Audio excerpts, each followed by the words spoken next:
मेरी ज़िंदगी का मकसद तेरे दीन की सरफराजी, मैं इसीलिए मुसलमान, मैं इसीलिए नमाजी।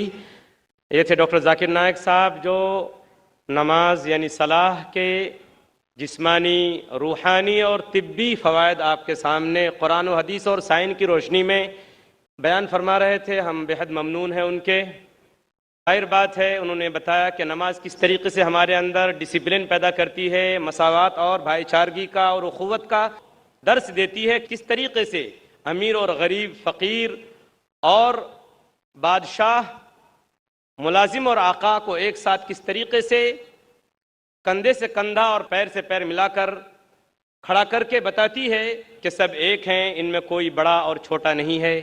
आ गया ऐन लड़ाई में अगर वक्त नमाज, क़िबला रू हो के ज़मी बोस हुई कौम हिजाज, एक ही सफ़ में खड़े हो गए महमूद अयाज, न कोई बंदा रहा न कोई बंदा नवाज, बंदा व साहिब व मुहताज व गनी एक हुए, तेरी सरकार में पहुँचे तो सभी एक हुए। मेरे दोस्तों, जैसा कि डॉक्टर जाकिर साहब ने कहा कि हमारी नमाज होनी चाहिए।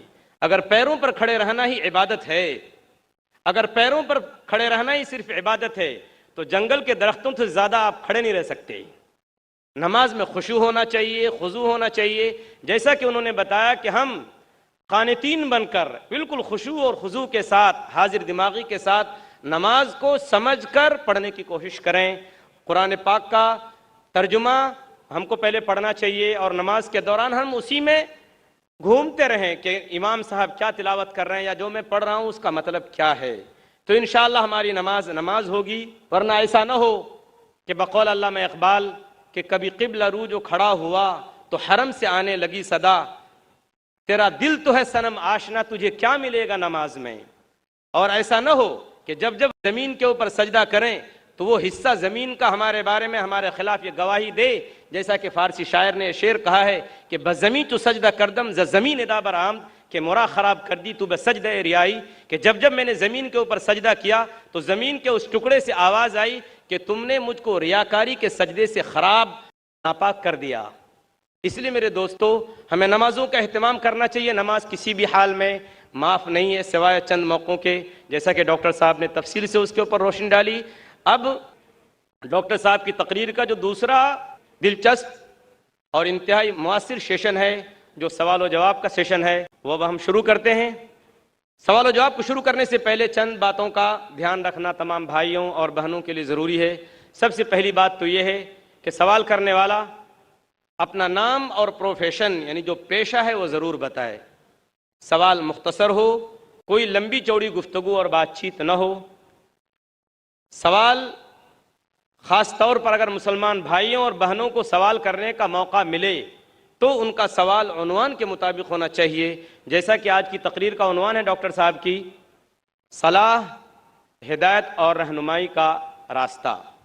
हमारे गैर मुस्लिम भाई और हमारी गैर मुस्लिम बहनें, उनको इजाज़त होगी कि वो इस्लाम के बारे में कोई भी सवाल डॉक्टर साहब से कर सकते हैं।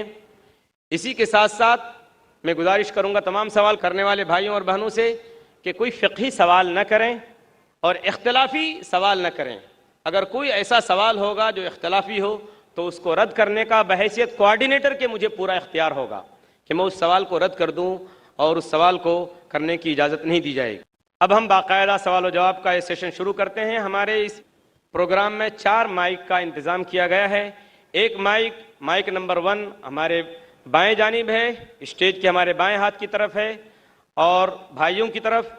दूसरा बीच में हमारे भाइयों के शोबे में, माइक नंबर 3 भी भाइयों के शोबे में है और माइक नंबर 4 हमारे दाहिने हाथ पे हमारी बहनों के शोबे में है और इसी के साथ साथ माइक नंबर 5 भी हमारी ख़वातीन और हमारी बहनों के शोबे में है। अब हम बाकायदा सवाल जवाब का प्रोग्राम शुरू करते हैं। हम वॉलंटियर हजरात से गुजारिश करेंगे, दरख्वास्त करेंगे कि अगर कतार में कोई गैर मुस्लिम भाई हो तो पहले उन्हें सवाल करने का मौका दिया जाए। माइक नंबर 1 से जो भाई खड़े हैं सवाल कर सकते हैं। जी हाँ भाई।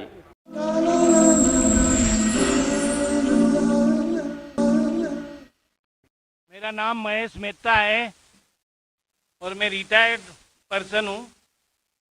इस्तांबुल टर्की की बात करता हूँ। इस्तांबुल में और टॉप कापी पैलेस में, टॉप कापी म्यूजियम में कई चीज़ रखी हुई है काबा शरीफ की और आखिरी रसूल की चीज़ें, फिर आखिरी रसूल के कंपेनियंस की चीज़ें, खलीफा जो चार है उनकी चीज़ें और कई रसूल की चीज़ें हैं।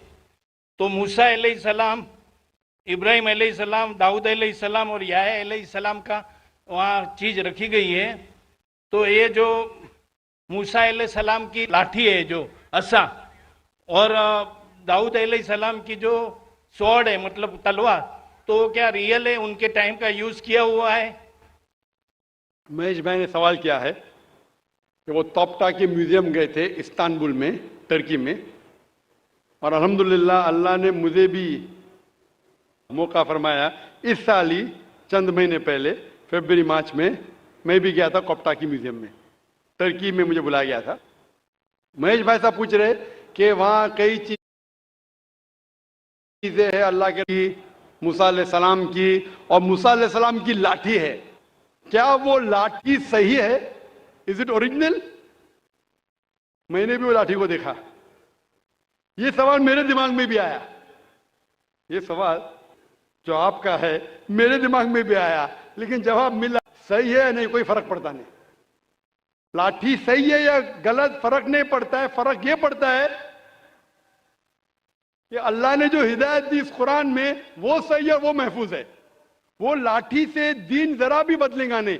हिस्टोरिकल वैल्यू हो सकती है, उसमें कई चीजें हैं, जैसा आपने कहा खुलफा राशिदीन के, हजरत अबू बकर, हजरत उमर रज़ियल्लाहु अन्हु, उनके कई चीजें, लेकिन इससे हमें कोई फर्क नहीं पड़ता। हिस्टोरिकल वैल्यू शायद जानने के लिए क्या करने पड़ेगा, क्योंकि मैं भी माशाल्लाह एक मेडिकल डॉक्टर हूं, साइंस के तालिब इल्म हूं, आपको करने पड़ेगा कार्बन डेटिंग। कार्बन डेटिंग एक टेक्नोलॉजी है C14। वो कार्बन डेटिंग से हमको पता चल सकता है कि वो चीज है वो कितनी पुरानी है। तो अगर हम कार्बन डेटिंग करते हैं उस लाठी पे और फिर पता लगता है कि वो हजारों साल पुरानी है, मूसा अलैहिस्सलाम कितने हजार साल पहले हमें पता ही नहीं, कुरान में इसका जिक्र नहीं। बाइबल के जरिए पता चलता है कि वो तकरीबन 1400 साल ईसा अलैहिस्सलाम के पहले आए। ईसा अलैहिस्सलाम तकरीबन 2000 साल पहले आए, तो बाइबल के मुताबिक मूसा अलैहिस्सलाम 3400 साल पहले आए, लेकिन कुरान में इसका जिक्र ने कौन से दौर में है। और अगर बाइबल का हवाला लेंगे तो साइंटिफिकली मैच होती ही नहीं, कभी फ्लड आया कभी इजिप्ट, अनसाइंटिफिक है। तो आपको पहले कार्बन डेटिंग करने पड़ेगा उस लाठी पे। इन लोग इजाजत देंगे क्या नहीं मुझे पता नहीं। उस कार्बन डेटिंग करने के बाद आपको पता चलेगा कितने साल, लेकिन मुझे अभी भी नहीं पता एग्जैक्टली कितने साल पहले मूसा अलैहिस्सलाम आए। लेकिन एज ए हिस्टोरिकल रिकॉर्ड कोई करना चाहता कर सकता है, लेकिन मुझे एज ए मुस्लिम मेरे ईमान में कोई फर्क नहीं पड़ता है। मूसा अलैहिस्सलाम का जो जिक्र कुरान मजीद में वो सही है, और जो हिदायत जो मूसा अलैहिस्सलाम के जरिए में मिली, अल्लाह ताला जो देता है मूसा अलैहिस्सलाम के जरिए, वो मुझे पता है, उसके ऊपर अमल करना चाहिए। वो लाठी सही है क्या नहीं है, वो खुलफा राशिदीन की चीजें सही है क्या नहीं है, हमें कोई फर्क नहीं पड़ता है और फर्क नहीं पड़ना चाहिए। हमें देखना चाहिए उनका पैगाम क्या है और उनके पैगाम पे अमल करना चाहिए। Hope the answer the question. Mic number 2 में जो भाई हैं सवाल कीजिए। My name is Rohit Gandhi. I am second year engineering of VXTC. I want to ask that is Salah is important that much that can we leave our colleges and lectures? It's possible that we have lectures and classes all the time, so we should leave that. Or my second question is, the Sunni and that Shia are not joining that in Salah, so what should be done with them? How we can improve them? Rohit भाई ने 2 सवाल पूछा है। सवाल का जवाब देने से पहले मैं ये दरख्वास्त करना चाहूँगा मेरे गैर मुसलमान भाइयों और बहनों से, आपके पास अगर कोई भी सवाल है जो पूछना चाहते हैं, चाहे इस्लाम के ताल्लुक़ हो या दीगर मज़ाहिब के ताल्लुक़ हो, हिंदुइज़म के बारे में या क्रिश्चियनिटी के बारे में, ईसाईयत के बारे में, आप बिना झिझक यहाँ पूछ सकते। हम खुली आज़ादी देते हैं हमारे गैर मुसलमान भाइयों और बहनों को कि आप जो भी सवाल पूछना चाहते हैं इस्लाम के मुतालिक, ये आपका सुनहरी मौका है। ऐसा मौका हमेशा नहीं आता। अक्सर मजहबी लेक्चर तकरीर के बाद खुला सेशन नहीं होता है जहां आप कोई भी सवाल पूछ सकते, चाहे इस्लाम के बारे में हो, हिंदुइज्म के बारे में हो, क्रिश्चियनिटी के बारे में हो, जुडाइज्म के बारे में हो।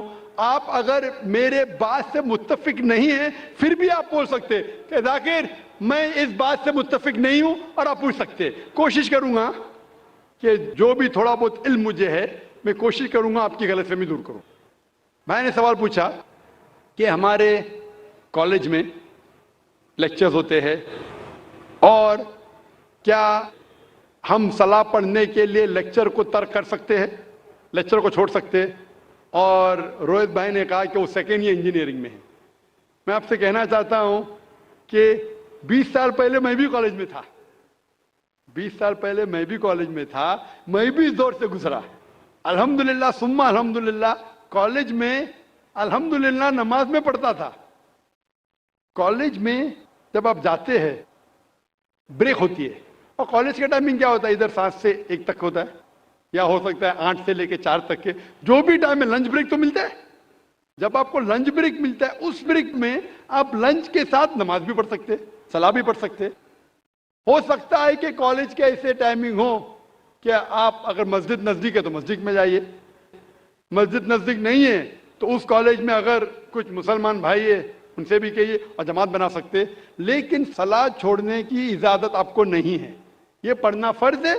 और बेशक विदाउट एनी प्रॉब्लम आप पढ़ सकते हैं। आप जाके बॉयज कॉमन रूम में पढ़ सकते, गर्ल्स कॉमन रूम में पढ़ सकते। सलाह छोड़ने की इजाजत नहीं है। मस्जिद करीब है तो मस्जिद में जाइए, सलाह छोड़ने की इजाजत नहीं है। आप कह रहे थे कि कोई सुन्नी हजरात है, कोई शिया हजरात है जो पैर से पैर नहीं मिलाते। कुरान मस्जिद में सुन्नी शिया नहीं है, मुस्लिम है। मुस्लिम उसे कहते हैं जो अपनी जिंदगी अल्लाह के हुक्म और फरमान के मुताबिक बसर करता है। जो इंसान अपनी जिंदगी अल्लाह के बताए हुए रास्ते पे चलता है उसे कहते हैं मुस्लिम। तो जो आदमी नमाज पढ़ता है, मैंने आपसे जिक्र किया, अल्लाह सुब्हाना ताला कम से कम 12 जगह कहते हैं कुरान मजीद में अतिउल्लाह और अतिउर रसूल, ओबे अल्लाह एंड ओबे द मैसेंजर। सूरह निसा सूरा नंबर 4 आयत नंबर 59 और 12 जगह का जिक्र मैंने किया। हमें अल्लाह और अल्लाह के रसूल की इताअत करना चाहिए। और अल्लाह के रसूल फरमाते हैं कि आप उस तरह नमाज पढ़ो जिस तरह आप मुझे नमाज पढ़ते हुए देखते हैं। यह हदीस है बुखारी की किताब आदान की चैप्टर नंबर 18 हदीस नंबर 604। और फिर से दोहराया गया सही बुखारी में जिल्द नंबर 9 हदीस नंबर 352 352। और अल्लाह के रसूल फरमाते हैं कि नमाज के वक्त, सही बुखारी में जिल्द नंबर 1 किताब आदान चैप्टर 75 हदीस नंबर 692, कि जब आप नमाज पढ़ते हैं, हजरत अनस फरमाते कि हम साहबा के कंधे मिलते थे दूसरे साहबा के कंधे से, हमारे पैर मिलते थे हमारे साहबा के पैर से। अल्लाह के रसूल फरमाते सुनन अबू दाऊद में सही हदीस है जिल्द नंबर 1 किताब सलाह चैप्टर 245 और हदीस नंबर 666, अल्लाह के रसूल फरमाते कि बीच में जगह मत छोड़ो, जगह को कम करो और शैतान को बीच में मत आने दो। उसका मतलब हमें कंधे से कंधा मिलाना चाहिए। जो इंसान अपने आप को मुसलमान कहता है और कंधे से कंधा नहीं मिलाता है सलाह के वक्त और पैर से पैर नहीं मिलाता है, वो अल्लाह के रसूल की नाफरमानी कर रहा है, वो सलाह सही तरीके से नहीं पढ़ता है। तो शायद उन लोगों को ये अल्लाह के रसूल की हदीस के बारे में पता नहीं होगा।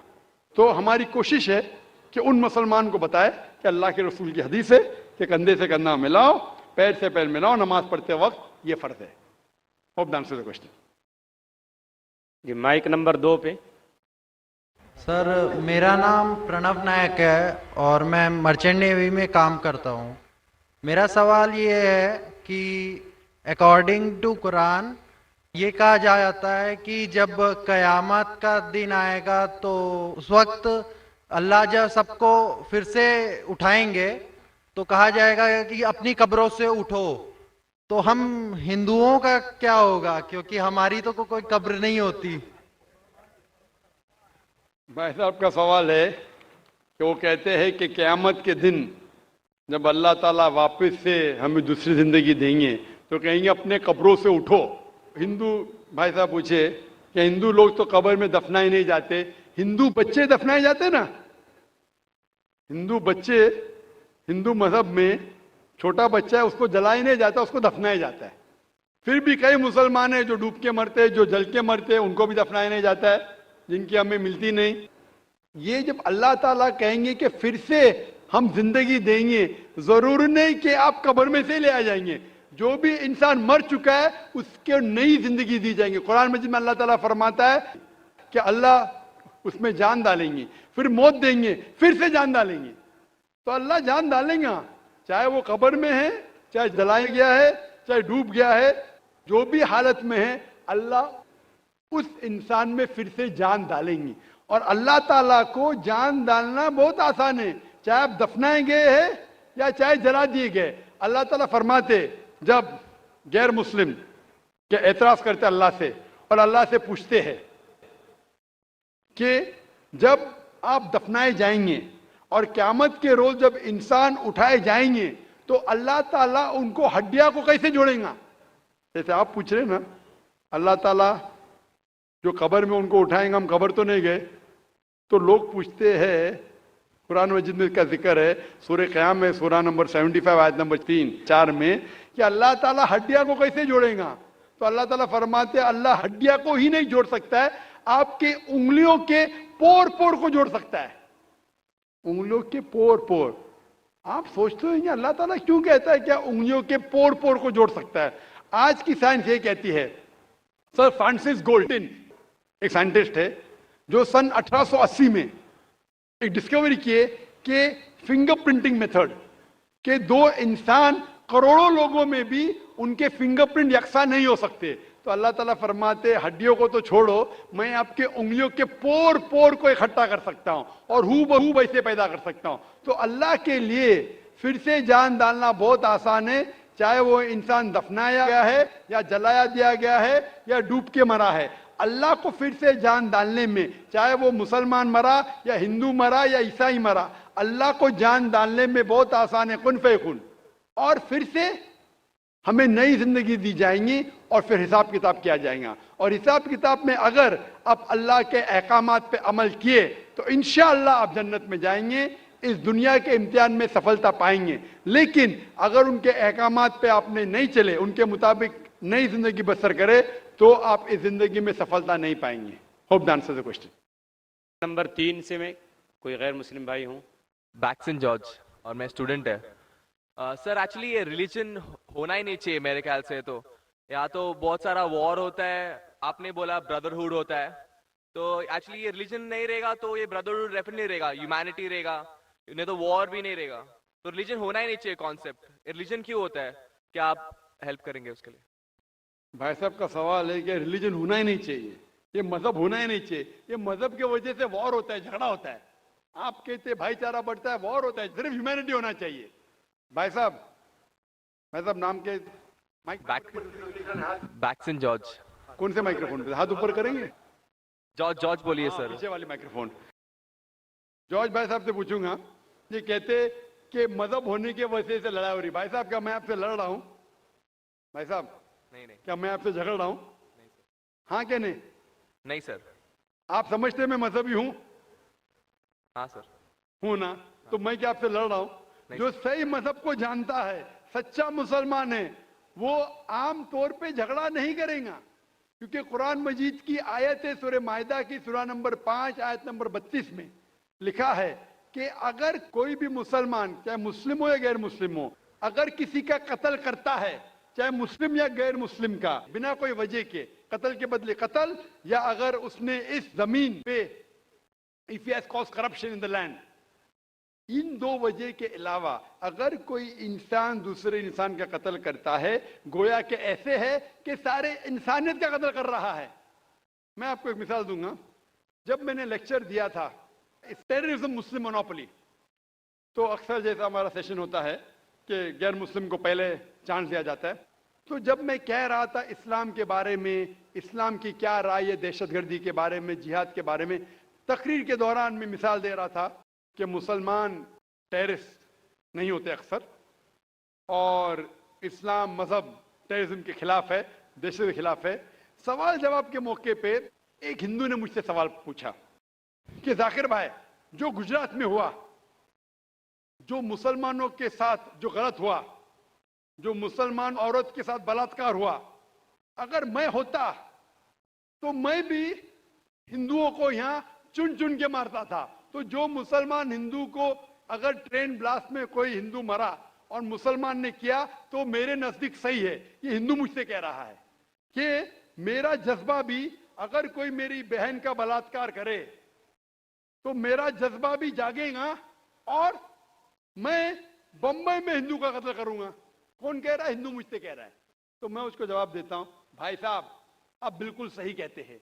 आम इंसान यही सोचेगा, आम इंसान यही सोचेगा। और आप आम इंसान जैसे सोच रहे और सब पब्लिक में तालियां बज रही थी। लेकिन मैं आम इंसान नहीं हूं, मैं मुसलमान हूं। मेरा मजहब, मेरा रब मुझे इजाजत नहीं देता है। अगर कोई हिंदू ने किसी मुसलमान का कत्ल किया है या कोई औरत का बलात्कार किया है, मैं वही मजहब के इंसान बंबई में उसका कत्ल नहीं कर सकता हूं। यह इजाजत ही नहीं है। अगर मैं शायद मुसलमान नहीं होता तो मैं कहता था हाँ वो हिंदू से आप सही कह रहे हैं। मेरा मजहब मुझे इजाजत देता ही नहीं। ये आपकी इंसानियत है जो कह रही है। मुसलमान होने के लिए इंसान होना फर्ज है, लेकिन इस्लाम इंसानियत से ऊंचा है। क्योंकि मैं मुस्लिम हूं, कितना भी जज्बा मुझ में होगा, लेकिन मैं मेरे रब, मेरे खालिक, मेरे अल्लाह सुब्हाना व तआला के हुक्म के खिलाफ नहीं जा सकता हूं। जो शख्स ने कोई मुस्लिम औरत का बलात्कार किया उसको पकड़ो और उसको पुलिस के हवाले करो, पकड़ के सजा दो। लेकिन दूसरे इंसान को वही मजहब के अगर मैं कत्ल करूंगा, ये बिल्कुल इस्लाफ है। आप सोचिए, हिंदू के रिश्तेदार सोचने लगेंगे ना ये कैसा मुसलमान, कैसा इस्लाम मजहब है। मेरे भाई ने क्या गलती किया था कि उसका कत्ल हुआ? मजहब नहीं सिखाता आपस में बैर रखना। हिंदी है, वतन है, हिंदुस्तान हमारा। आप जो कह रहे इंसानियत का सबक जो कह रहे हैं आप, इंसानियत अच्छी चीज है, लेकिन इस्लाम इंसानियत से ऊपर है। इस्लाम इंसानियत से और ऊंचा है। और जब आप मजहब सीखेंगे तो कई चीज जो इंसान जज्बे से करता है जो गलत है, अगर आप सच्चे मजहबी है तो ये गलत नहीं कहेंगे, ये गलत काम कभी भी नहीं कहेंगे। जो लोग मजहब के नाम पे गलत काम करते हैं उनको दोषी ठहराइए, मैं आपके साथ हूं। लेकिन कहना कि मजहब के वजह से ये दंगे फसाद होते हैं और जंग होती है, बिल्कुल गलत। मैं पूछना चाहता हूं, आप हिस्ट्री में पढ़िए, हिस्ट्री में पढ़िए अशोका ने जब लाखों लोग का कत्ल किया, कौन से मजहब का था वो? कौन से मजहब का था? उसका मजहब ही नहीं था। जितने लोग अक्सर कत्ल करते वो नाम के लिए होंगे, क्रिश्चियन या बुद्धिस्ट या कोई मुस्लिम होगा, लेकिन वो मजहब को फॉलो ही नहीं करते। आप तारीख में देखिए, आप तारीख अगर देखेंगे, मैं पूछना चाहता हूं कि जितने कत्ल आज हो रहे हैं, जितने कत्ल आप देखते हैं कि ये कत्ल क्यों हो रहे? अमेरिका अफगानिस्तान पे हमला क्यों किया? क्यों किया? मजहब के लिए। क्यों किया? दुनिया जानती है, ओपन सीक्रेट, तेल के लिए। इराक में घुसी क्यों? मजहब के लिए। करोड़ों का कत्ल किया, क्यों किया? मजहब के लिए। मजहब के नाम पे मुसलमानों को बदनाम किया जा रहा है। ये मजहब ही है। अगर सच्चा मजहब है, सही मजहब है, तो कभी भी नहीं सिखाता कि इंसानों में झगड़ा करना। अगर वो कुछ गलत काम कर रहा है, अगर गलत काम कर रहा है, जो शख्स गलती कर रहा है उसे पकड़ो, उसको सजा दो, मैं बिल्कुल उनके साथ हूं। लेकिन आम इंसानों में झगड़ा करना, फसाद पैदा करना, इस्लाम कभी भी नहीं सिखाता। ये इस्लामी मजहब है।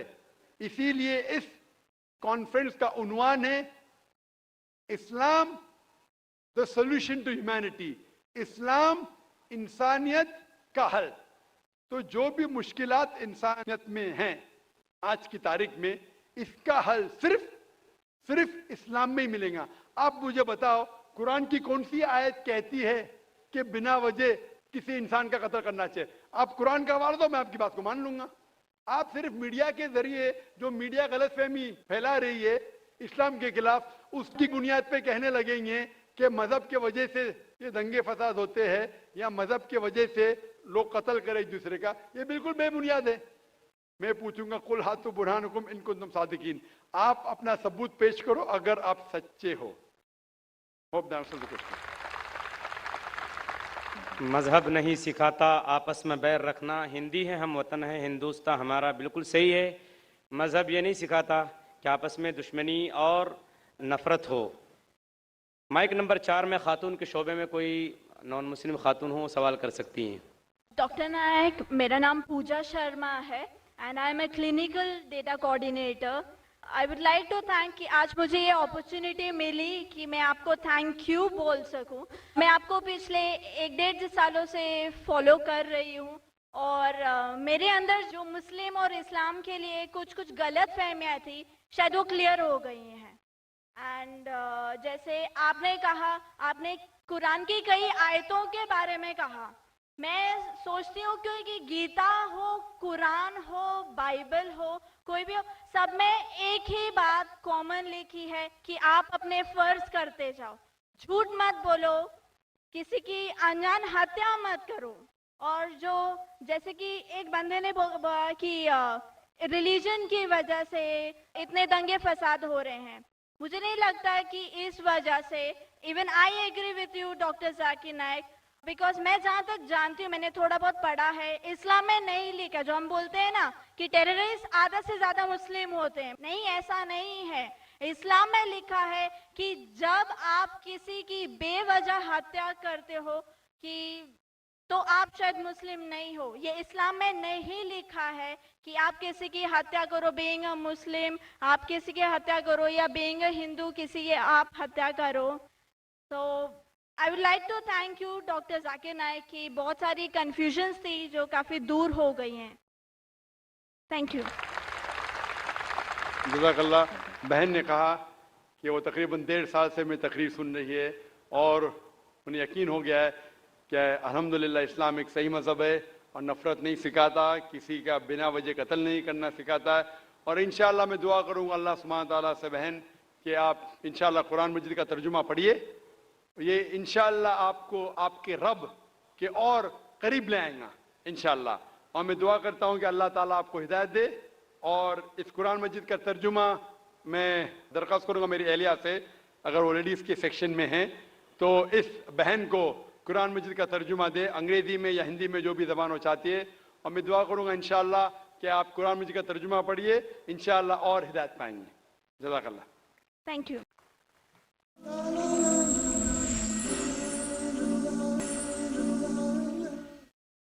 माइक नंबर 2 में कोई गैर मुस्लिम भाई? जी हाँ। मेरा नाम आनंद करवा है, मैं बाई प्रोफेशन सीए हूँ।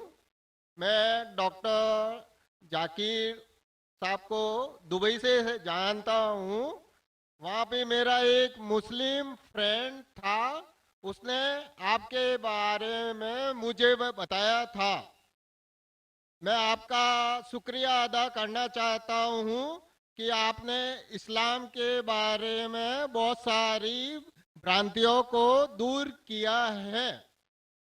मेरी मुसलमानों के बारे में जो अच्छी बातें हैं वो ये हैं कि मुसलमान लोग ज़्यादातर झूठ नहीं बोलते हैं, किसी को धोखा नहीं देते हैं, दूसरे का पैसा भी नहीं खाते हैं। लेकिन मुझे एक बात मुसलमानों से कहनी है कि वो लोग गाय का मांस क्यों खाते हैं। आनंद भाई ने सवाल किया, वो कहते हैं कि वो मुझे दुबई से जानते हैं माशाल्लाह और कई सालों से मेरे तकरीर सुन रहे, और वो कहते हैं कि उनके तजुर्बे के हिसाब से वो समझते हैं कि मुसलमान अच्छे लोग हैं, सच बोलते हैं, झूठ नहीं बोलते, किसी का पैसा नहीं खाते। लेकिन एक उनको मुसलमानों के बारे में एक चीज़ जो खटकती है कि मुसलमान गाय का गोश्त क्यों खाते, वो उनका सवाल है। मैं पहले बोलना चाहता हूँ भाई साहब आनंद जी कि एक मुसलमान अच्छा मुसलमान रह सकता है 100% शाकाहारी होने के बाद भी। A Muslim can be a good Muslim even by being a pure vegetarian. शुद्ध शाकाहारी होने के बाद भी एक मुसलमान 100% अच्छा मुसलमान रह सकता है।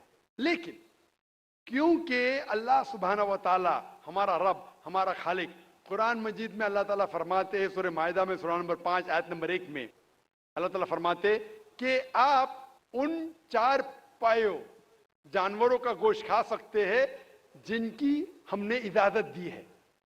अल्लाह ताला फरमाते हैं सूरह नहल में सूरा नंबर 16 आयत नंबर 5 में कि आप कैटल का गोश्त खा सकते हैं।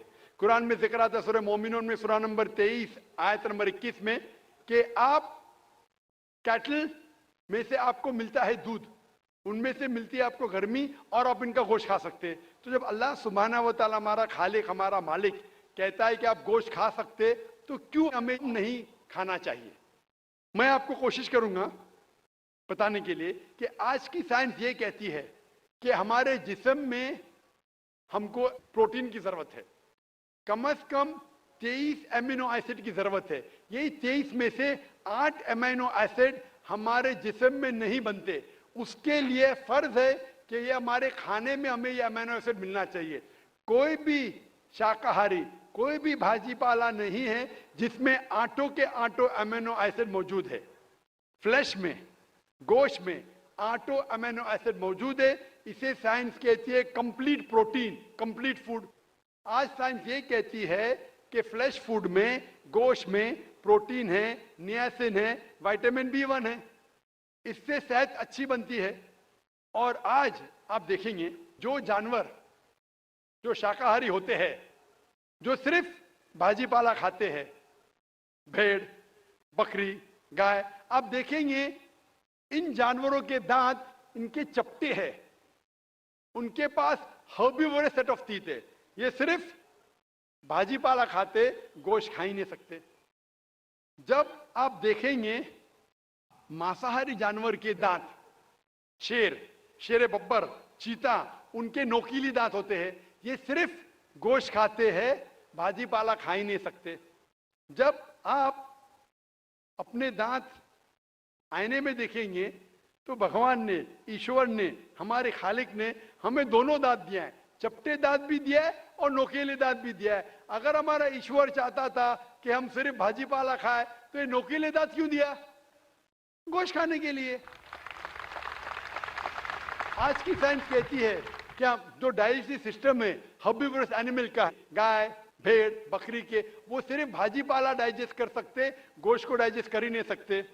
जो डाइजेस्टिव सिस्टम कार्निवोरस एनिमल का है, चीता, शेर बब्बर, ये सिर्फ गोश्त डाइजेस्ट कर सकते, भाजी पाला नहीं। लेकिन हम इंसानों को अल्लाह ताला ने, हमारे ईश्वर ने स्मॉल इंटेस्टाइन भी दिया है, बिग इंटेस्टाइन भी दिया है। हम भाजी पाला भी डाइजेस्ट कर सकते, गोश्त भी डाइजेस्ट कर सकते। अगर हमारा ईश्वर चाहता था कि हम सिर्फ भाजी पाला खाए तो हमें ये डाइजेस्टिव सिस्टम क्यों दिया जो गोश्त को भी डाइजेस्ट कर सकता है?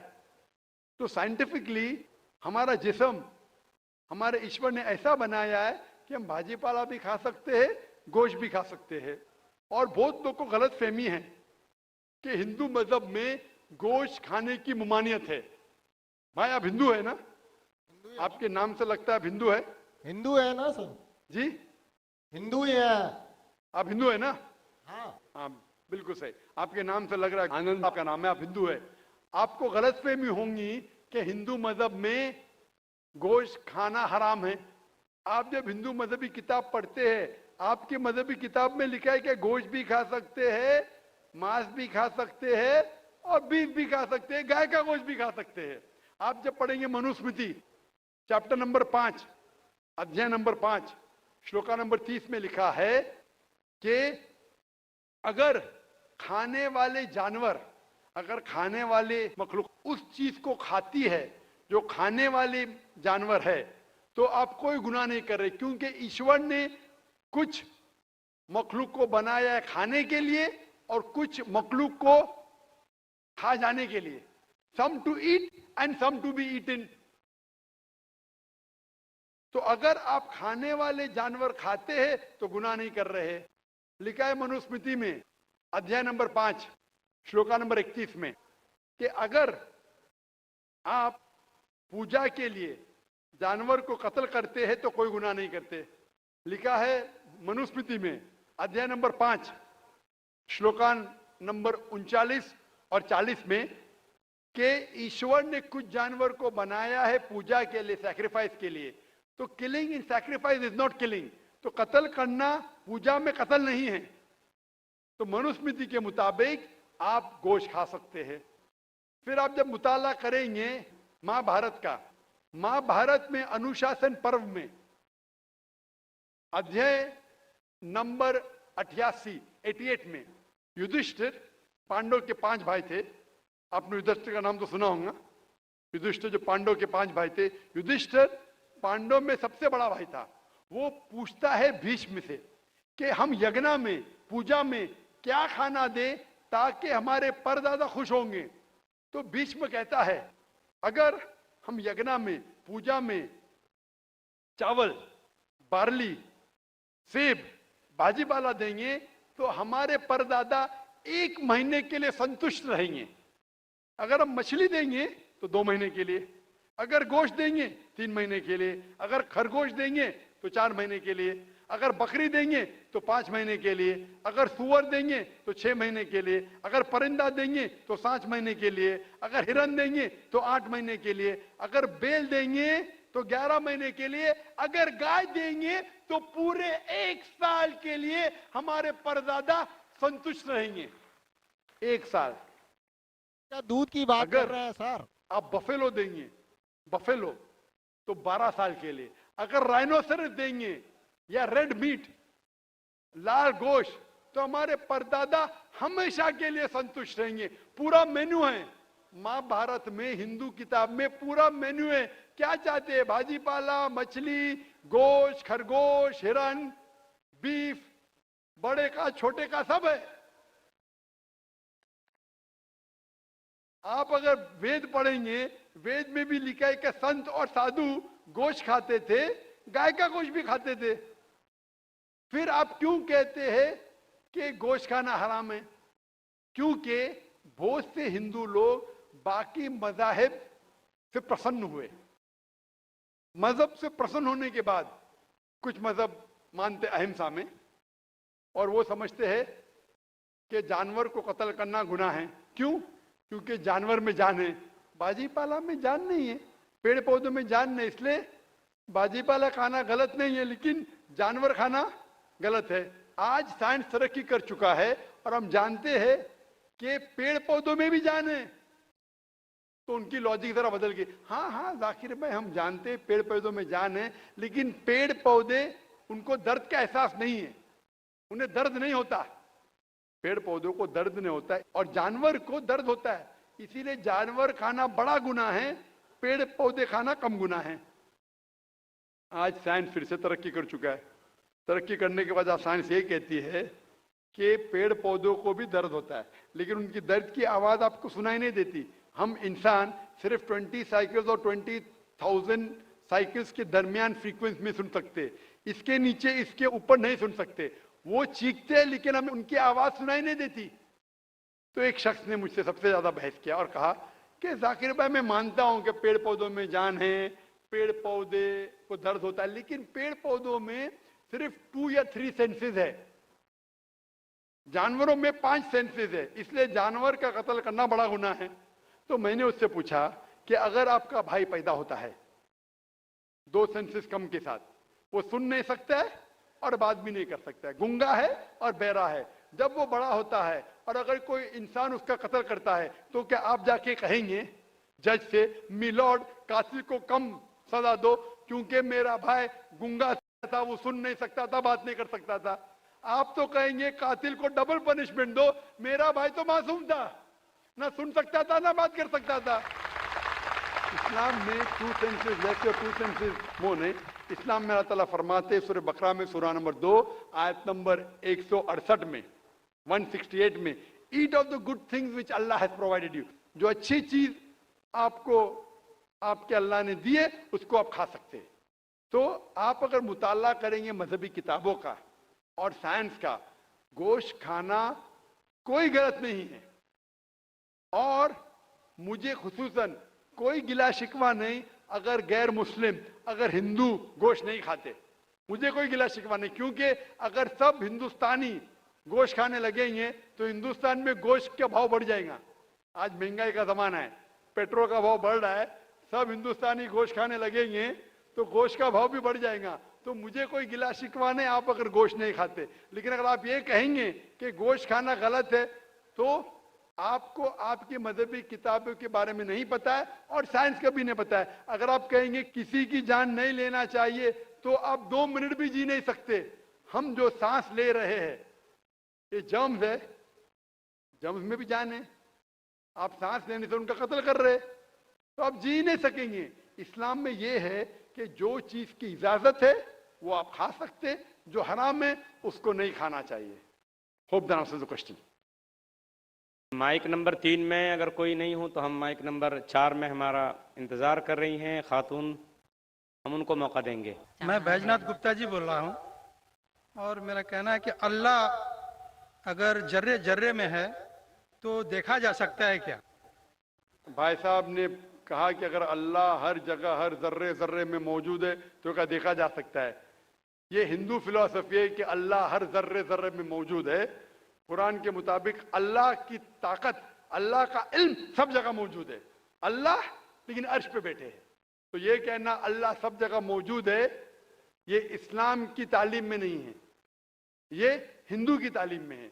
क्या आप अल्लाह को देख सकते? नहीं, इंसान इस दुनिया में इस जिंदगी में अल्लाह को देख ही नहीं सकते।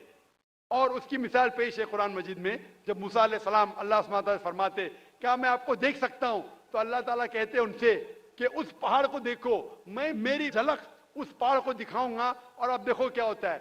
तो उस पहाड़ को जब अल्लाह ताला सिर्फ झलक दिखाते हैं तो मूसा अलैहिस्सलाम उस पहाड़ को देख के बेहोश हो जाते। अल्लाह को तो देखा नहीं उनने, सिर्फ पहाड़ को देख के बेहोश हो जाते हैं। तो इंसान इस जिंदगी में अल्लाह सुब्हानहू व तआला को नहीं देख सकता। इंशाअल्लाह अगले जिंदगी में, इंशाअल्लाह जब हम जन्नत में जाएंगे वहां इंशाअल्लाह हम अल्लाह का वजह देखेंगे। ये कई हदीस में इसका जिक्र है कि हम अल्लाह का चेहरा देखेंगे। इसीलिए हम कोशिश करते हैं कि अल्लाह के अहकामात पे अमल करें, इस दुनिया के इम्तिहान में सफलता पाए, इंशाअल्लाह जन्नत में जाएंगे और वहां अल्लाह का वजह देखेंगे, अल्लाह का चेहरा देखेंगे। Hope the answer the question. जी, माइक नंबर 4 में जो खातून है सवाल कर सकती हैं। मेरा नाम रामेश्वरी शाहू है। मेरे लड़के ने इस्लाम धर्म अपनाया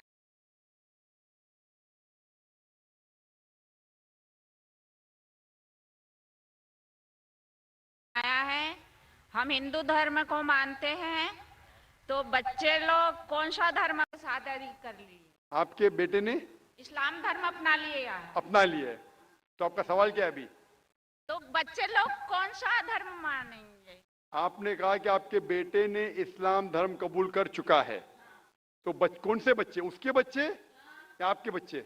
मेरे बच्चे, उसके बच्चे। आपने कहा कि आपके बेटे ने इस्लाम धर्म कबूल कर चुका है, तो मुस्लिम हो गया है, शादी कर ली है, इस्लाम धर्म कबूल कर चुका है, उसके बच्चे क्या धर्म मानेंगे?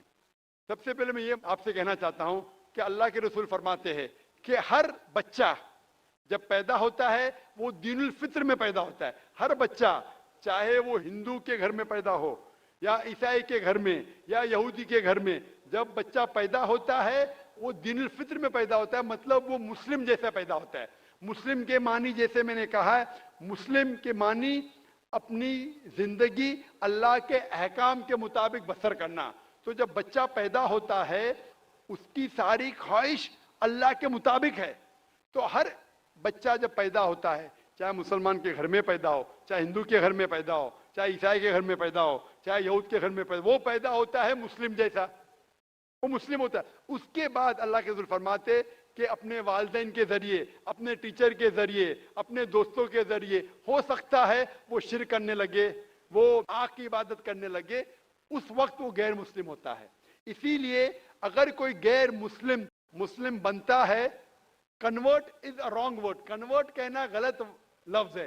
कन्वर्ट मतलब एक तरीके से दूसरे तरीके जाना, सही लफ्ज है रिवर्ट। रिवर्ट मतलब वो असल में मुसलमान था, फिर गैर मुस्लिम बना, फिर से मुसलमान बना। इस्लामिक तालीमात के मुताबिक हर इंसान जब पैदा होता है मुस्लिम पैदा होता है। आपने कहा कि आपके बेटे ने इस्लाम कबूल कर चुका है, शादी कर चुका है, बच्चा क्या है, बच्चा मुस्लिम होगा। वो अलग बात है अगर उस बच्चे पे कोई दबाव है या कोई गलत हिदायत दी जाएंगी, हो सकता है वो बुत परस्ती करने लगे, हो सकता है वो आग की इबादत करने लगे, फिर वो मुस्लिम से गैर मुस्लिम होगा। हर बच्चा जो पैदा होता है वो मुस्लिम पैदा होता है, अल्लाह के अहकामात के ऊपर अमल करता है, उसके बाद बड़े होने के बाद दूसरे के इन्फ्लुएंस की वजह से शायद वो गलत रास्ते पे जा सकता है, लेकिन हर बच्चा पैदा होता है मुस्लिम जैसा। Hope the answer the question. Mic number 5 में अगर कोई खातून हो गैर मुस्लिम तो सवाल करें, नहीं तो माइक नंबर 1 में एक गैर मुस्लिम भाई हमारा इंतजार कर रहे हैं। जी ठीक है, माइक नंबर 2 से सवाल कर लीजिए। Namaste, my name is Pratik Sriranga Barge and I am student of 11th standard and I am in Swami Vivekananda College, Chembur. First of all, I would like to say this is my first time to attend this type of event and I am glad to say मुझे sir जी का जो speech था वो बहुत अच्छा लगा और मेरे मन में इस्लाम धर्म के बारे में जो गलत फहमियाँ थी वो एक चुटकी में ख़त्म हो गई। और मेरा पहला सवाल सर जी से ये है कि भगवान और अल्लाह एक ही है, और मेरा दूसरा सवाल ये है कि अगर पहले एक सवाल का जवाब ये कर लीजिए फिर इंशाल्लाह दूसरा सवाल करें। भाई साहब ने कहा कि वो पहली बार ऐसे मजमे में मौजूद है और बहुत खुश है, एक चुटकी में उसके सारे गलत फहमियाँ इस्लाम की दूर हो गई। अल्हम्दुलिल्लाह, अल्लाह ताला आपको हिदायत दे। और उसका सवाल है कि क्या भगवान और अल्लाह एक ही है? इस सवाल के दो रुख हो सकते हैं, दो रुख। आप कॉमर किधर लगाते वो इंपॉर्टेंट है। अल्लाह और भगवान एक है? हाँ एक है, एक ही है, दो तो नहीं है। अगर कहेंगे कि अल्लाह और भगवान यकसा है तो सवाल दूसरा रुख ले लेता है। इसका जवाब अगर आप पूछना चाहते हैं कि अल्लाह और भगवान एक है तो बेशक एक है। अगर आप पूछना चाहते हैं जो अल्लाह और भगवान, जो हिंदू लोग जो भगवान में मानते हैं और मुसलमान जो अल्लाह में मानते हैं वो एक है, तो मेरा जवाब इसमें ये कि अगर आप सही तरीके से हिंदू धर्म की किताबों का मुताला करेंगे और सही तरीके से इस्लाम धर्म की किताब का मुताला करेंगे तो दोनों यकसा है, वही है। लेकिन अगर जो मजहब के धर्म अधिकारी है उनकी बात सुनेंगे जो किताबों के हवाले से दूर है, किताब के पैगाम से दूर है, तो हो सकता है आपको गलत राय मिलेंगी। जैसे मैंने फरमाया था मेरे तकरीर में कि कुरान में लिखा है सूरह इखलास में सूरा नंबर 112 आयत नंबर 1 में कुल हुवल्लाहु अहद, कहो कि अल्लाह एक है। उसी तरीके से आप जब हिंदू मजहब की किताब का मुताला करते हैं, आप पढ़ते हैं, उसमें लिखा है छंदोग्य उपनिषद में अध्याय number 6 section number 2 shloka number 1 में लिखा है एकम एविदित्यम, भगवान एक है, ईश्वर एक है, दूसरा नहीं है। लिखा है श्वेताश्वेतर उपनिषद में चैप्टर नंबर 6 श्लोका नंबर 9 में नाचस्य कसिज जनिता न चदीपा, उस भगवान के कोई वालिदैन नहीं है, कोई रब नहीं है। भगवान का कोई मां नहीं है, कोई वालिद नहीं है, कोई सुपीरियर नहीं है। लिखा है श्वेताश्वेतर उपनिषद में चैप्टर नंबर 4 श्लोका नंबर 19 में नात्यस्य प्रतिमा अस्ति, उस ईश्वर की कोई प्रतिमा नहीं। प्रतिमा का मतलब है अक्स, painting, picture, portrait, statue, idol. उस भगवान की कोई प्रतिमा नहीं, कोई पिक्चर नहीं, कोई पेंटिंग नहीं, कोई अक्स नहीं, कोई फोटोग्राफ नहीं, कोई आइडल नहीं, कोई स्टैच्यू नहीं। ये दोहराया गया है यजुर्वेद में चैप्टर नंबर 32 श्लोका नंबर 3 में न तस्य प्रतिमा अस्ति, उस ईश्वर का कोई अक्स नहीं, कोई प्रतिमा नहीं, कोई पिक्चर नहीं, कोई पेंटिंग नहीं, कोई फोटोग्राफ नहीं। तो जब आप मुताला करेंगे हिंदू मजहबी किताब का और कुरान का, हिंदू मजहबी किताब का ब्रह्म सूत्र में कहा गया है एकम ब्रह्म द्योत्या नास्ते नीना नास्ते किंचन, भगवान एक ही है, दूसरा नहीं है, नहीं है, नहीं है, जरा भी नहीं है। There is only one god, not a second one, not at all, not at all, not in the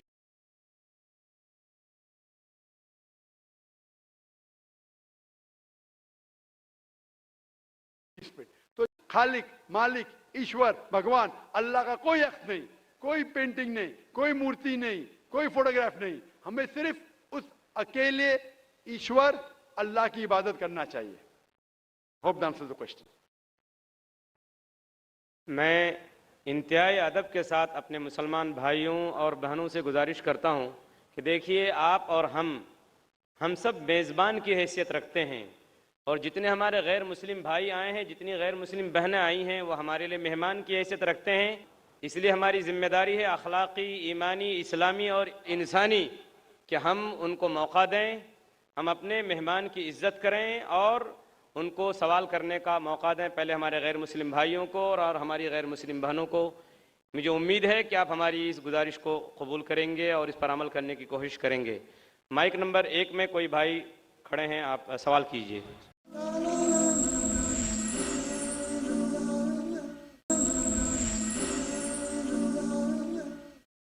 इस्लाम कहता है कि एक ही बार आदमी पैदा होता है, एक ही बार मरता है और बाद में क़यामत होती है। लेकिन आप देखिएगा दुनिया में कि कोई बेरा मुका मतलब डेफ एंड डम्ब होता है पैदा होते ही, ब्लाइंड होता है, हैंडीकैप होता है, जिसका पैर भी नहीं रहता है। और तो ऐसा क्यों है? और दूसरा बात ये भी है कि मरने का भी तरीका सबका अलग अलग है। कोई एक्सीडेंट में मर जाता है, कोई राइट्स में मरते, कोई क्या नेचुरल वे से मरता है। तो ऐसा क्यों है दुनिया में? महेश भाई का सवाल है कि इस्लाम में हम इस दुनिया में एक बार आते, फिर मरते, फिर क़यामत पे फिर से उठाए जाते, इस दुनिया में एक बार आते।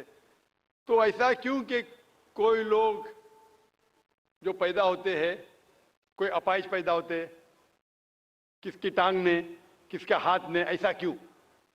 कोई लाचार पैदा होते। कुरान मजीद में अल्लाह ताला फरमाते हैं कि आपके बच्चे, आपकी बीवियां, आपकी दौलत आपके लिए फितना है, आपके लिए इम्तिहान है। क्योंकि जन्नत में जाने के लिए टांग होना जरूरी नहीं है, जन्नत में जाने के लिए दौलत होना जरूरी नहीं। जन्नत में जाने के लिए ये जिंदगी हमारे लिए इम्तिहान है।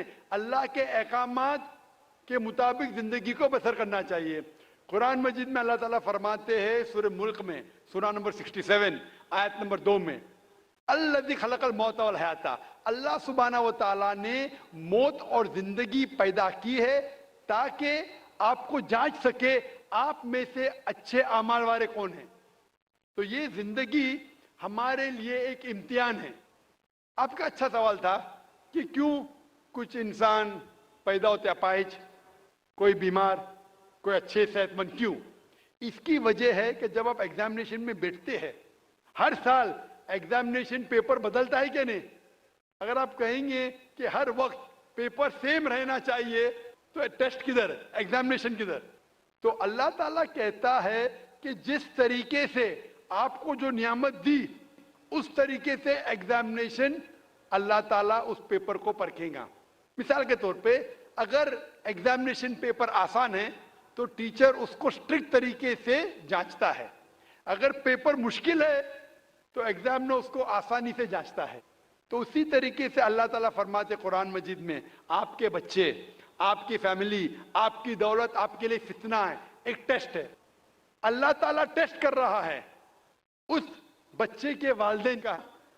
देखना चाहता है कि अगर बच्चे को पैदा करते अपाहिज, या बच्चा जब पैदा होता है दिल की बीमारी के साथ, वो देखना चाहता है कि फिर भी उसके वालिदैन अल्लाह पे ईमान लाते क्या नहीं।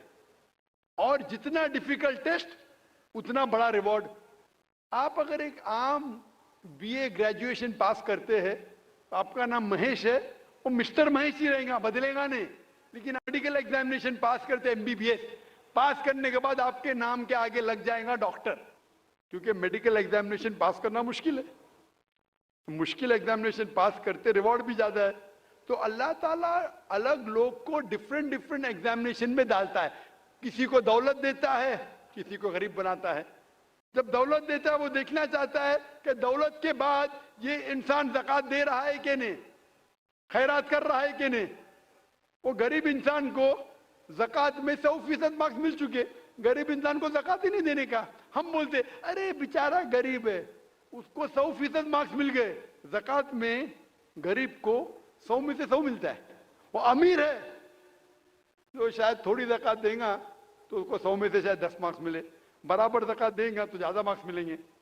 वो गरीब को ज़कात के टेस्ट में 100 में से 100 मिलता है, उसको ज़कात देने की जरूरत ही नहीं, लेकिन उसको शायद दूसरा टेस्ट होगा, उसको टेस्ट होगा। वो गरीब इंसान एक रूम में हो सकता है 10 लोग रह रहे, वो हिजाब कैसा करता है, बराबर से हिजाब कर रहा है कि नहीं, वो टेस्ट है। हो सकता है इंसान अमीर है, उसका बेटा जैसे अपने का अपाइश पैदा होता है, तो अल्लाह ताला देखना चाहता है कि इस अमीर इंसान को मैंने दौलत दी, ऐशो आराम दिया, अभी उसके बच्चे को अपाइश पैदा करता हूं, देखना चाहता हूं कि ये फिर भी अपने रब की इबादत करता है क्या नहीं। जो आदमी कमजोर है वो बोलेगा अरे क्या ये अल्लाह ताला, नौज़ुबिल्लाह मेरे लिए क्यों ये मुश्किल पेश आता है। जो सच्चा मोमिन रहेगा वो कहेंगे अल्हम्दुलिल्लाह, फायदा होगा तो भी अल्हम्दुलिल्लाह, नुकसान होगा फिर भी अल्हम्दुलिल्लाह। ये मोमिन की जांच है। तो ये दौलत, गरीबी, सेहत, अपाहिज, दिल की बीमारी, ये टेस्ट है। इसीलिए हमें उन लोगों को देखना चाहिए, उन लोगों को मत देखो जो आपके ऊपर है, आप उन लोगों को मत देखो जो आपके ऊपर। मैं कह रहा था ना, मिसाल दे रहा था, वो गांव का आदमी देखता है गाड़ी चाहिए, फ्लैट चाहिए, बंगला चाहिए, फिर से गांव में आ जाता है। उन लोगों को देखो जो आपके नीचे है। और एक अंग्रेजी में कहावत है जो मैं उर्दू में तर्जुमा करूंगा, एक शख्स हमेशा रोता था कि क्यों मेरे पास जूती नहीं है, क्यों मेरे पास जूती नहीं है। जब उसने एक इंसान को देखा जिसके पैर ही नहीं थे, अल्लाह से शिकायत करता था मेरे पास जूतियां क्यों नहीं है। जब उसने इंसान को देखा जिसके पैर ही नहीं थे, वो अल्लाह का शुक्र अदा, कम अज कम मेरे पैर तो है। तो अल्लाह ताला डिफरेंट लोग को डिफरेंट इम्तिहान ले रहा है, किसको दौलत, किसको गुर्बत, किसको सेहत, किसको बीमारी, जो भी है। अगर आप जिस हालत में हैं, अगर अल्लाह हमारे खालिक का कहना मानते तो इस दुनिया में सफलता पाएंगे। ये हमारे लिए इम्तिहान है दुनिया, जिस तरीके से सूरह मुल्क में कहा गया है, सूरा नंबर 60 में। जो भाई हैं गैर मुस्लिम हो, सवाल कीजिए। सर मेरा नाम उमेश शर्मा है, मैं योगा टीचर हूँ। पहला सवाल मेरा ये है कि आपने बताया था कि नमाज पढ़ते समय जैसे हम सजदा करते हैं, उस सजदे की स्थिति में जैसे माइग्रेन पे और स्टमक प्रॉब्लम, सियाटिका, सर्वाइकल, नी की प्रॉब्लम, इनमें ब्लड का सर्कुलेशन होता है, वो मैं मानता हूँ। लेकिन कन्फ्यूज इस बात का है कि जब हम ध्यान करते हैं, मैं योग में जैसे दयानंद सरस्वती से, पतंजलि योग ट्रस्ट से मैं योग सीखा हूँ, उसमें बताया है जब ध्यान हम एक जगह पे करेंगे, आंखों को एक जगह पे रखेंगे, तो ध्यान की धारणा अपने आप बदल जाएगी। ध्यान धारणा समाधि। तो इसमें जब हम सजदा करते हैं तो जैसे वज्रासन में घुटने मोड़ के सजदा नीचे को, फोरहेड को धरती टच करते हैं, फिर हम उठते हैं तो हमारी जब नजर हट जाएगी उस जगह से, तो ध्यान एक तरफ से वहां से हट जाएगा। तो ऊपर वाले के लिए, जैसे अल्लाह के लिए ध्यान कहाँ से रहेगा? Thank you. भाई साहब ने सवाल किया कि जब सजदे में जाते, सजदा अहम रुकन है, तो नज़र एक तरफ होनी चाहिए, हम सजदे से उठ जाते तो ध्यान भटक सकता है, नज़र दूसरी की जा सकती। ये आप जो बोल रहे दयानंद सरस्वती के बारे में कि नज़र एक जगह होना चाहिए, वो सही या गलत अलग बात है, लेकिन हमारे रसूल, हमारे पैगंबर मोहम्मद सल्लल्लाहु अलैहि वसल्लम ने कहा, जब आप नमाज पढ़ते हैं आपकी नज़र हमेशा आप सिजदा करते वहां होना चाहिए। तो जब आप कयाम में हैं, रुकू में हैं, सजदा में, आपकी नज़र उधर ही है, जहां आपकी जगह सिजदे की है वहां ही नज़र आपकी होना चाहिए। कयाम में जब खड़े हैं, जब रुकू में जाते फिर भी नज़र वहां रहती है, सजदा में जाते फिर भी वहां रहती है, अत्तहियात में भी रहती, नज़र एक ही जगह रहती है। लेकिन सिर्फ नजर से काम नहीं चलता, नजर के अलावा हमारा ध्यान, हमारा जहन, जो हम अल्लाह, हमारे ईश्वर, हमारे मालिक, हमारे खालिक के पैगाम के ऊपर ध्यान दे रहे, उसके ऊपर अमल कर रहे, तो हमें हिदायत मिलेंगी। और जो ये नमाज का तरीका है, आप हिंदू मजहब की किताब में पढ़ेंगे इसमें कहा गया है षष्टांग। षष्टांग मतलब जिस्म के 8 अंगों पे। षष्टांग जो हिंदू मजहब में करते हैं, जिसे आम जबान में कहा दंड नमस्कार भी कहते हैं, लेकिन षष्टांग मतलब सही मतलब है कि 8 अंग आपके जिस्म के लगे होते हैं जमीन पे। 8, माथा, नाक, 2 हाथ, 2 घुटने और 2 पैर, 8। हमारे हदीस में आता है 7, नाक और माथे को एक लेते, 2 हाथ, 2 पैर, लेकिन हु बहु वही है। तो जो सिजदा जो अहम सलाह का रुकन है वो हिंदू मजहब में भी है। आप जब जाएंगे क्रिश्चियन बाइबल में लिखा है कि जितने पैगंबर अल्लाह के आए वो सारे पैगंबर ने सिजदा किया। आप अगर पढ़ेंगे book of Genesis chapter number 17 verse number 3 में लिखा है कि इब्राहिम अलैहिस्सलाम मुंह के बल गिरे। लिखा है बुक ऑफ नंबर्स में चैप्टर नंबर 20 वर्स नंबर 6 में क्या मूसा अलैहिस्सलाम